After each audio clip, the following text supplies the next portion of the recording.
사도행전 7장의 스데반에 관한 말씀 네 번째 시간입니다. 스데반의 생에 대한 마지막 부분입니다. 그를 정죄하기 위한 재판이 신속하게 진행이 되었습니다. 사실상 사도행전 7장은 스데반의 설교인 동시에 이것은 피의자로서 신문하는 사람들을 앞에 놓고 답변을 한 일종의 법정적인 그런 증언입니다. 그래서 이 재판의 형식은 갖춰졌어요. 스데반을 신문하던 사람들은 물론 스데반에게 신성모독에 대한 죄목을 확정을 했습니다. 레위기 24장 16절에 보면은 여호와의 이름을 회방하면 그를 반드시 죽일지니 온 회중이 돌로 그를 칠 것이라. 그래서 바로 이 율법에 적용을 한 것입니다. 또 증인법을 또 사용을 했어요. 죽일 자를 두 사람이나 세 사람의 증거로 죽일 것이요 한 사람의 증거로는 죽이지 말 것이며 이런 자를 죽이면은 증인이 먼저 그에게 손을 댄 후에 뭇 백성이 손을 댈지니라. 그래서 오늘 말씀에도 보면은 증인들이 비록 거짓 증인이지만은 이들이 먼저 돌을 들어서 스데반을 향해 던졌고 이어서 많은 사람들이 거기에 참여를 하게 된 것입니다. 결과적으로 이제 스데반은 순교를 했습니다.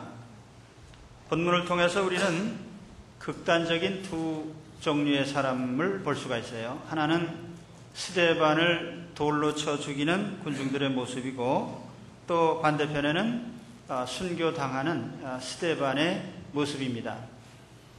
어떤 면에서 보면은 군중들은 다수이고 목청이 크고 또 실력 행사를 할 수 있는 능력 있는 사람들입니다. 그리고 스데반은 그들을 향해서는 극소수이고 또 어떤 외적인 물리적인 힘을 행사할 수 없는 약자의 입장에 놓인 것도 같습니다. 그러나 오늘 우리가 주목하는 것은 실질적으로 세상을 바꾼 것이 누구냐? 스데반을 돌팔매질하던 이 사람들은 그 당시에는 다수요 또 힘 있는 자들 같았지만은 결과적으로는 역사적으로 아무 일도 하지 못한 왜소한 사람들이고 패배자들입니다. 반대로 스데반이 무력하게 죽은 것 같지만은 스데반이야말로 역사를 바꾸고 그가 많은 사람들을 감동시킨 진정한 변화의 주인공입니다. 요즘도 마찬가지입니다. 세상에 보면은 시끄러운 다수 이게 항상 어떤 여론을 빙자해서 사회를 주도하는 그런 양상으로 나타납니다. 거리에 나가서 시위를 하고 목청을 높이고 저는 그렇게 생각합니다. 참여연대라는 그런 어떤 연대의 이름을 안 올렸다고 해서 참여를 안 하는 것이냐. 참여정부가 아니기 때문에 그러면 대중들은 참여를 안 하는 것이냐. 그건 아니죠.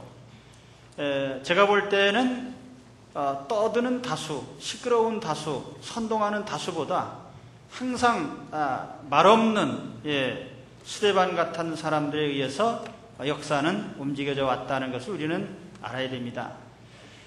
오늘 우리는 어떤 면에서 여기에 스데반을 향해서 돌을 던지는 이러한 군중들의 모습보다는 오늘 순교하고 있는 스데반의 모습에서 우리 그리스도인의 삶의 지표를 찾아야 될 것입니다. 저는 오늘 이 두 종류의 사람들이 어떻게 대조가 되는지 그 특징들을 좀 말씀드리면서 우리 스데반의 순교에 대한 의미를 새겨보려고 합니다. 먼저 생각할 것은 스데반을 향해서 돌을 던지는 유대인들입니다. 이 유대인들의 행동을 네 단계로 분석을 해볼 수가 있는데 먼저 이들은 스데반의 설교를 들으면서 마음이 찔렸습니다.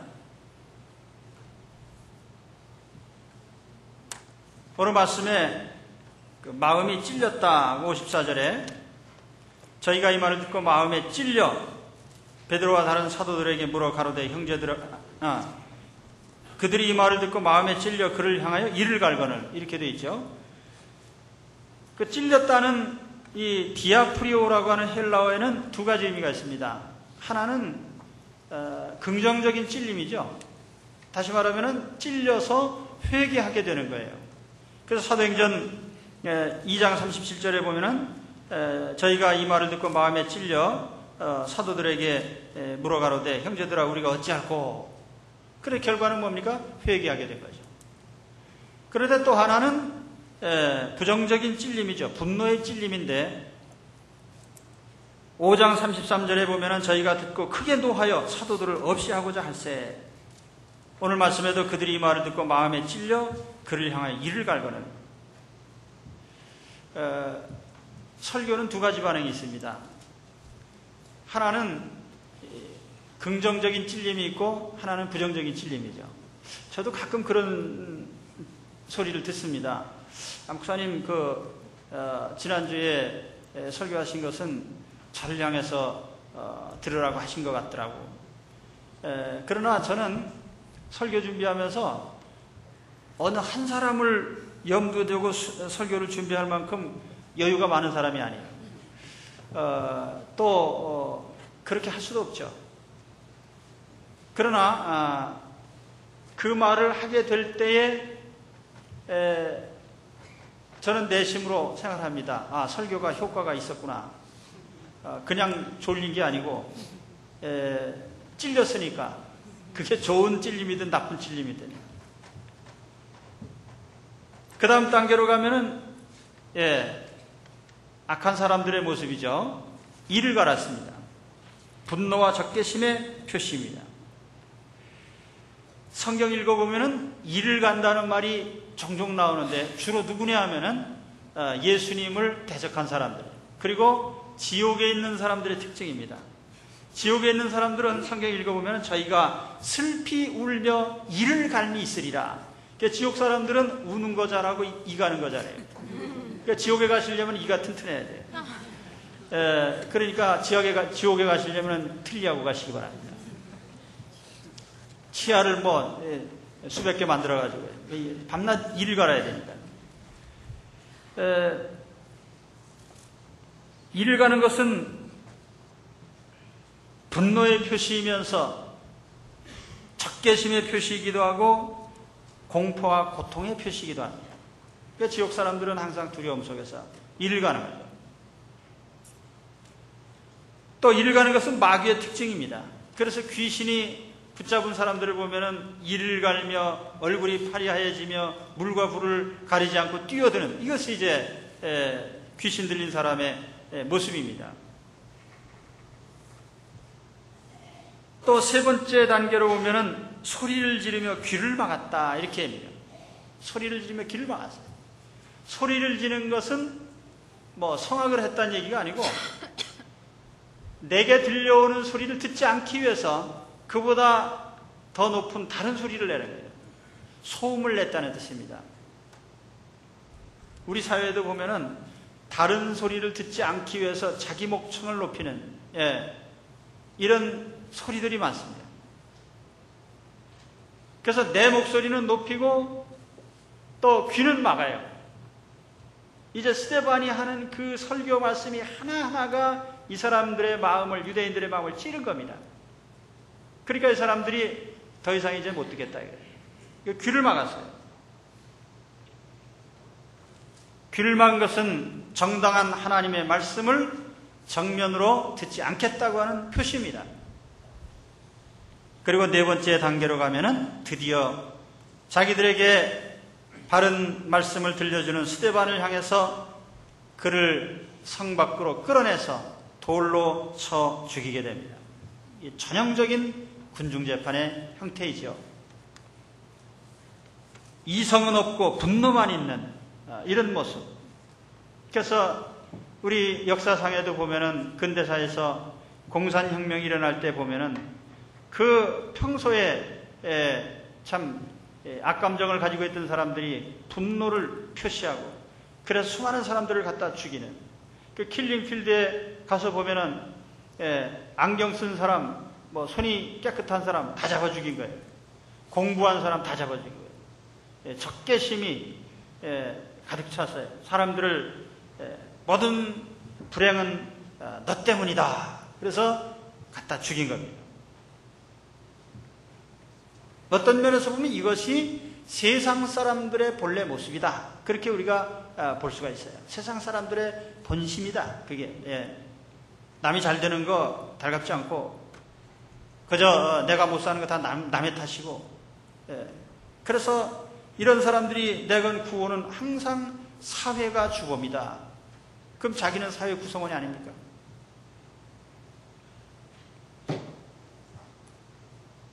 할 말은 많으나 그 부분에 대해서 얘기하지 않겠습니다.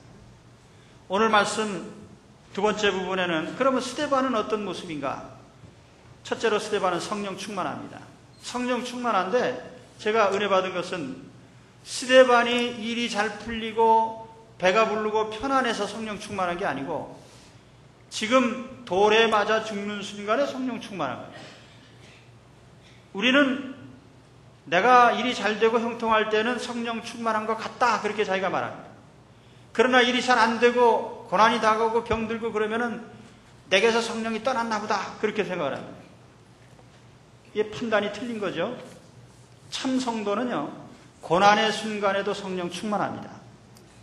그래서 우리 모든 성도들은 힘들고 어려운 순간일수록 성령 충만한 성도들이 되셔야 됩니다.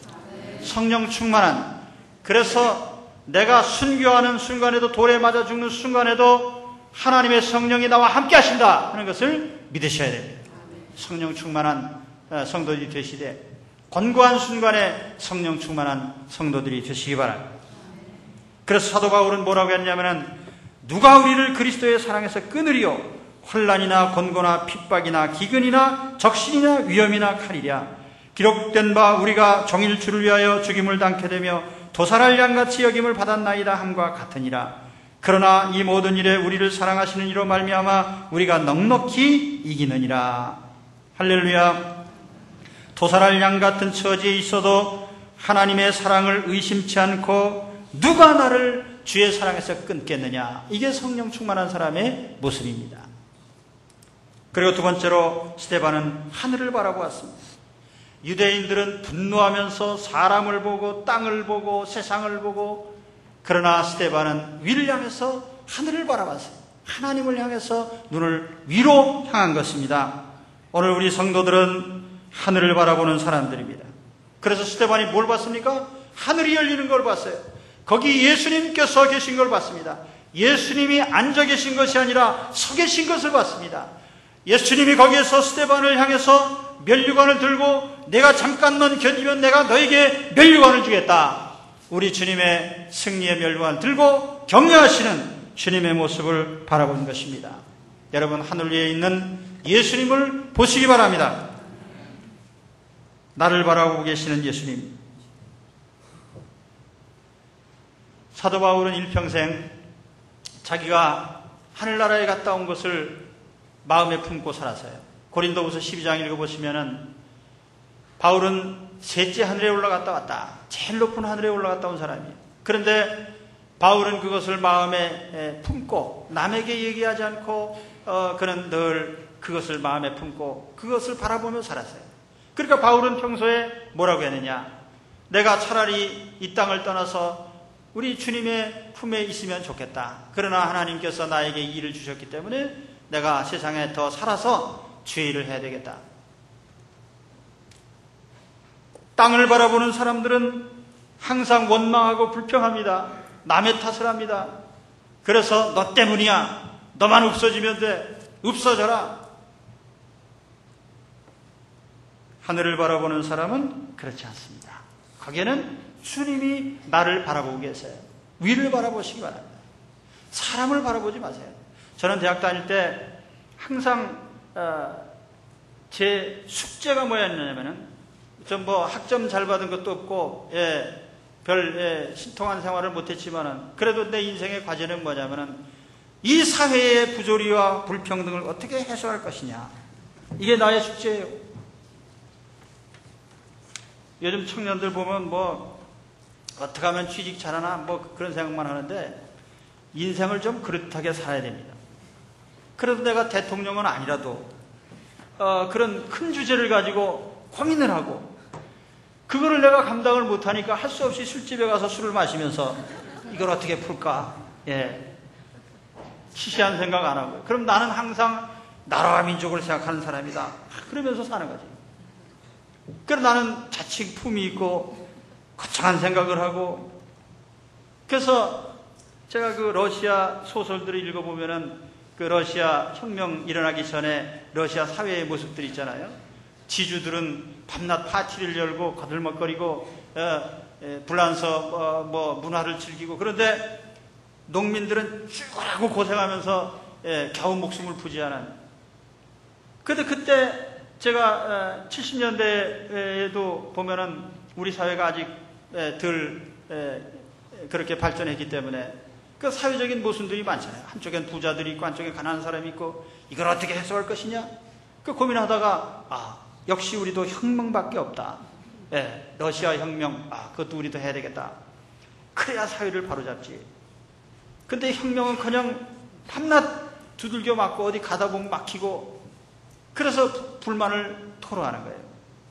그런데 제가 병들어서 예수님 믿고 하나님 앞에 와서 보니까 내 인생의 숙제가 해결이 됐어요. 첫째로 해답은 뭡니까?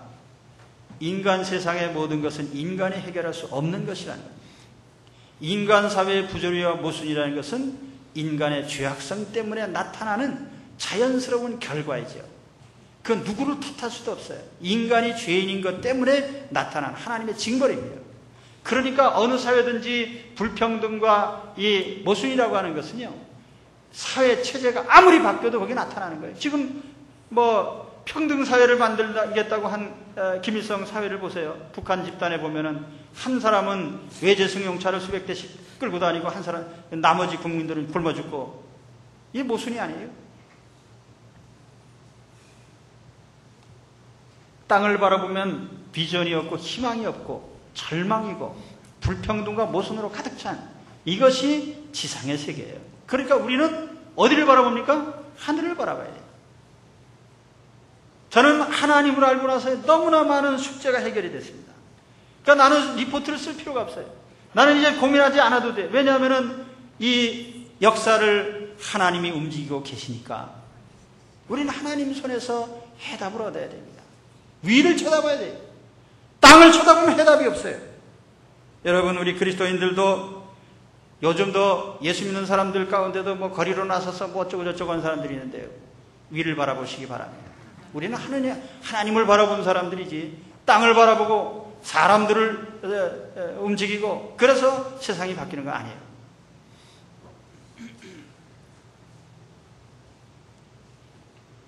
사도 바울은 이런 말을 했습니다. 그러므로 너희가 그리스도와 함께 다시 살리심을 받았으면 위의 것을 찾아라. 거기는 그리스도께서 하나님 우편에 앉아 계시느니라. 참, 하나님 우편에 앉아 계신 예수님을 볼 수 있는 영적인 눈이 열려지시기를 바랍니다. 위를 쳐다보고 주님을 보시기 바랍니다. 저는 처음에 예수 믿고 나서 얼마나 갈급한 마음이 있었는지요. 그래서 어느 기도원에 가서 이제 오랫동안 기도를 하는데 원장님이 그런 말씀을 해요. 자기는 기도하면서 3번 주님의 모습을 봤다는 거예요. 그래서 저는 하나님께 그때 기도를 했습니다. 하나님, 3번은 너무 많고요. 한 번만이라도 보여주시면 얼마나 좋겠습니까? 그런데 육신의 눈으로 보는 것보다 사실은 영의 안목으로 보고 주님의 임재를 삶을 통해서 느끼는 여러분들이 되시기를 바랍니다. 사실 저는 육신의 눈으로 그런 걸 본 적은 없어요. 그런데 육신의 눈으로 뭐가 잘 보이면 그것도 또 이상한 거예요. 그러니까 영적인 안목으로 주님을 보시고 위를 바라보시기 바랍니다. 세 번째로 스데반은 자신을 위해서 한 가지 기도를 했어요. 오늘 말씀해 보시면 나를 위한 한 가지 기도가 뭡니까?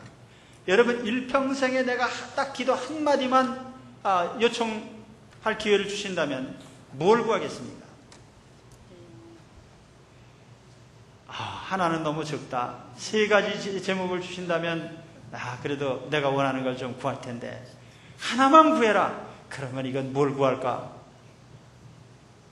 오늘 말씀을 보니까 내 영혼을 아버지 손에 부탁합니다. 내 영혼을 주님 손에 부탁합니다. 내 영혼을 주님께 맡깁니다. 따라서 합시다. 내 영혼을 받으시옵소서. 주여 내 영혼을 받으시옵소서. 이것이 바로 스데반의 기도예요. 영혼을 맡아주실 주님이 계시다면 내 인생은 끝나는 겁니다.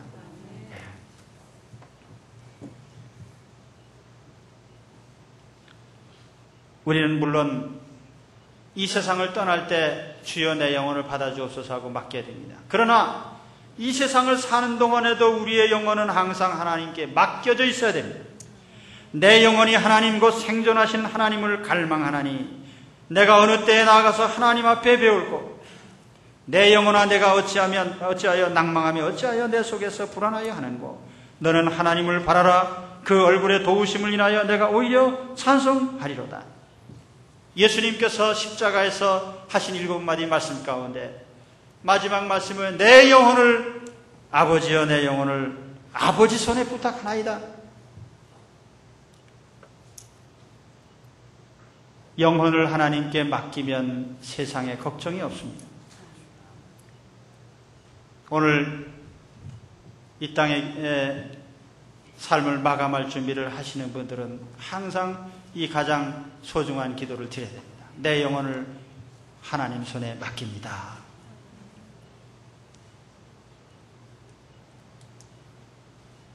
그리고 스데반 집사님의 두 번째 기도는 자기를 향해서 돌을 던지는 사람들을 위해서 기도를 했습니다. 저는 그런 생각을 했어요. 사람들이 나를 향해서 돌을 던질 때 만일 내가 그 돌에 맞아 죽는 입장에 있다면 나는 어떠했을까? 혹시 사람 살려 그러면서 뛰어나갔을지도 몰라요. 그리고 너희들 그럴 수 있냐 하고 욕을 했을지도 몰라요. 그런데 스데반 집사님은 그 순간에도 무릎을 꿇고 하나님 앞에 기도를 합니다. 뭐라고 기도했어요? 주여 이 죄를 저들에게 돌리지 마옵소서. 나를 분노에 가득 차서 내게 돌을 던지고 나를 죽이는 그 사람들 앞에서 주여 저들의 죄를 용서해 주소서. 저는 인격 수양이 아직도 덜 돼가지고 아주 나쁜 사람들 있잖아요. 사회적으로 보면은 그냥 지탄받을 짓을 하고 나쁜 짓 하고 그런 사람들 보면은 저는 가끔 그런 기도 합니다. 주여 저 사람 길 가다가 하수구가 풍덩 빠져가지고 다리가 부러지든지 뭐 좀 죽을 고생을 하게 해주옵소서. 이런 기도가 저절로 나와요. 근데 제가 생각해 보니까 그래서 아직까지 저는 순교자가 못 된 것 같아요. 여러분들은 좀 착하시니까 그런 기도를 안 하실지 모르겠는데 그렇습니다. 근데 스데반 집사님이 돌에 맞아 죽는 순간에도요 어떻게 그런 기도가 나올 수 있습니까? 저들을 용서해 주십시오. 예수님 십자가에서 그러셨거든요. 아버지여 저들을 사하여 주옵소서. 자기들이 하는 일을 알지 못하고 있습니다. 놀라운 인내요 놀라운 사랑입니다. 저는 이 묵상을 해봤어요.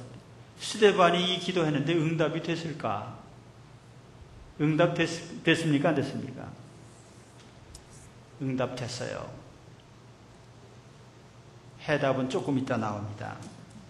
그리고 마지막 순간 그는 자기의 영혼을 주님의 손에 맡기면서 잠이 들었습니다. 이 말을 하고 자니라. 잔다는 것은 안식의 시작이고 가장 평안한 참 평안의 안식에 들어갔다는 뜻입니다.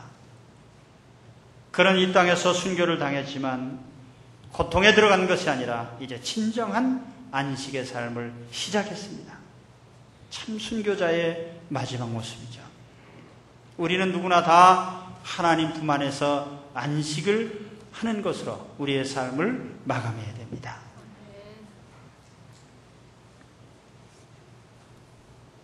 이제 이 말씀을 돌이켜보면서 우리는 몇 가지 우리의 삶의 교훈을 받습니다. 우선 우리는 주님을 위해 존재하는 사람들이라는 사실입니다. 내 존재 자체가 주님의 것입니다. 우리가 살아도 주를 위하여 살고 죽어도 주를 위하여 죽나니 그러므로 사나 죽으나 우리가 주의 것이로다. 그런즉 너희가 먹든지 마시든지 무엇을 하든지 다 하나님의 영광을 위하여 하라. 나의 삶을 통해서 주님이 알려지고 나타나야 됩니다. 우리는 그리스도의 편지들입니다. 주님을 알리는 알림이들입니다. 사실은 이 순교라고 하는 마르투리아라는 말은요, 증거라는 뜻도 있습니다. 그래서 우리가 신약 성경에 보면 순교하고 증거하고 같은 단어입니다. 순교함으로 증거가 되는 거예요. 바울은 이런 말을 했어요. 너희가 우리의 편지라 우리 마음에 썼고 무사람이 알고 읽는 바라. 나를 보면 예수님을 보는 겁니다. 내 삶을 통해서 예수님이 알려지는 겁니다. 그래서 우리는 우리 삶 자체가 세상을 향한 예수님의 편지라는 거예요. 주님을 알리는 소식이라는 겁니다. 어떻게 할 때 가장 큰 편지가 되겠습니까? 순교할 때. 순교는 우리를 알리는 증거입니다.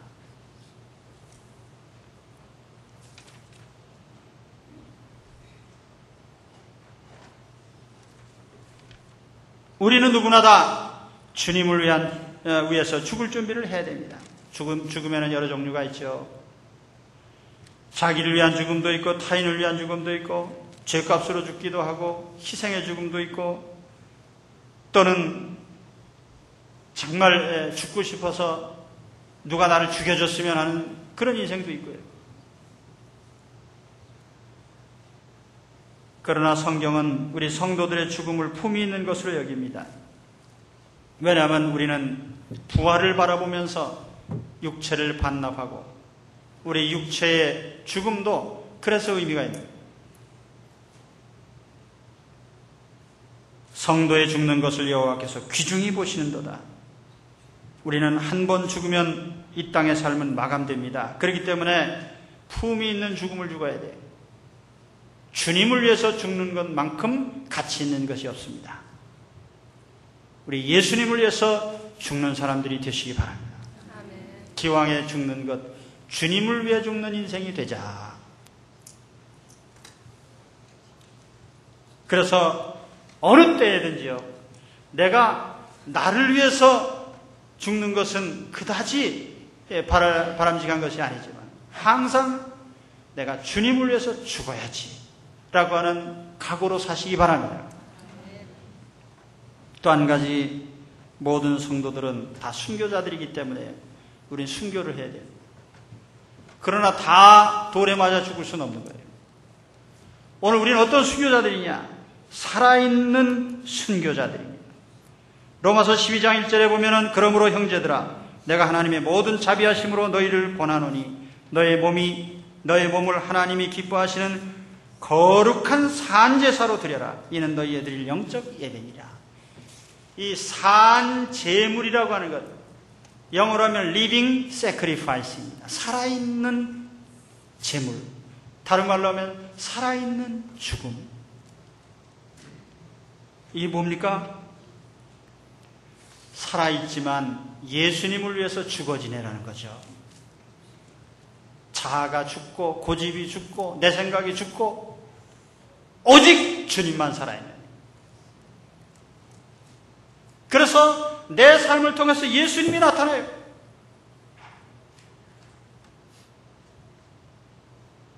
전에 같이 믿던 분들 가운데 제가 평신도 때도 그랬어요. 처음 교회 나와서 보니까 남편이 안 믿는 분들도 여러분이 나오셨거든요. 그런데 안 믿는 남편이 옛날에는 부부싸움 하다가 뭐라고 하면은 뭐 이 소리 저 소리 했는데 예수 믿고 나서부터는 꼭 너 예수 믿는 사람이 그러냐.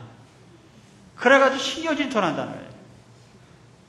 그거를 속되게 화를 낼 수도 없고 예수 믿는 사람이 그러냐 그러면 그건 맞는 말이니까. 근데 그만큼 거룩하지는 못하고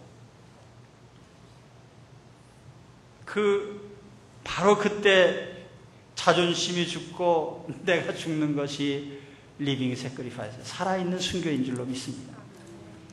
그렇게 해야 그 믿지 않는 남편이 예수님을 알게 되는 거예요. 우리 집사람이 정말 그 속에 예수님이 계시구나.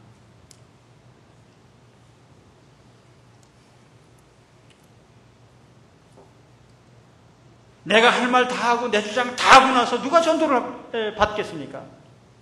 그래가지고는 전도가 안 되는 거예요. 세상에서 내 하고 싶은 대로 다 하고 어떻게 예수님을 알릴 수가 있겠어요? 그럼 예수님이 알려질 수가 없는 거예요.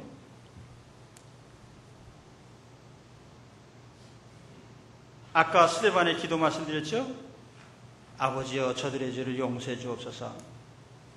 그래서 어떤 결과가 나타났습니다. 오늘 여기 본문에 보면은요, 등장인물 3가 나옵니다. 누굽니까?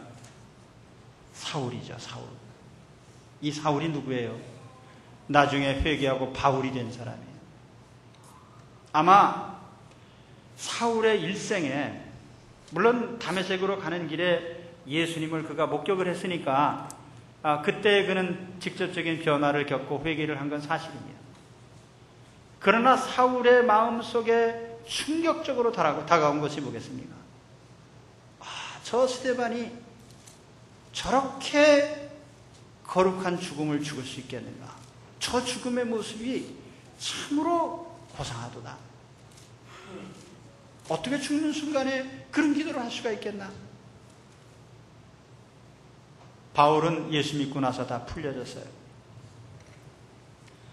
스데반 순교의 한 열매가 바로 사울이라는 것을 우리는 알아야 됩니다. 가장 위대한 사도, 소아시아를 전도하고 유럽의 복음을 전파했던 그 바울이 바로 스데반의 순교의 모습을 목격한 가장 큰 결과요, 산물인 것입니다. 우리가 고통받는 순간에 주여 저들의 죄를 용서해 주옵소서 그러면 그 기도가 과연 응답될까요? 우리는 의심스럽죠. 그러나 하나님은 응답하셨어요. 살아있으면서 순교하는 산순교자들이 되시기를 바랍니다. 오늘 내가 순교하면 다른 사람이 살아납니다. 주님을 알게 됩니다. 그러나 내가 살아서 자아가 살고 내 주장이 살고 자존심 살고 그러다 보면 아무도 못 살려요.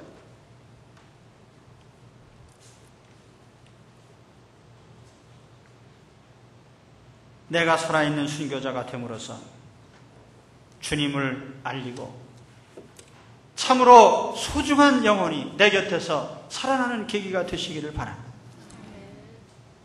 오늘 스데반처럼 세상 사람들이 뭐라고 나를 책망하든지 뭐라고 나를 재판을 하든지 나를 향해 돌을 던지든지 나를 죽이려고 하든지 상관없이 스데반처럼 사십시오. 스데반은 성령 충만했습니다. 하늘을 바라봤습니다. 내 영혼을 받아달라고 가장 소중한 자기 삶의 모든 것을 하나님께 맡겼습니다. 그리고 저들을 용서하소서. 그리고 자기를 향한 원수들의 모든 죄를 용서했습니다. 그래서 결국은 스데반의 죽음은 다른 사람을 살리고 주님의 나라를 크게 세우는 계기가 된 겁니다. 오늘 이와 같은 놀라운 스데반과 같은 순교자들이 되시기를 우리 주 예수님의 이름으로 축원합니다. 기도하겠습니다. 하나님 아버지,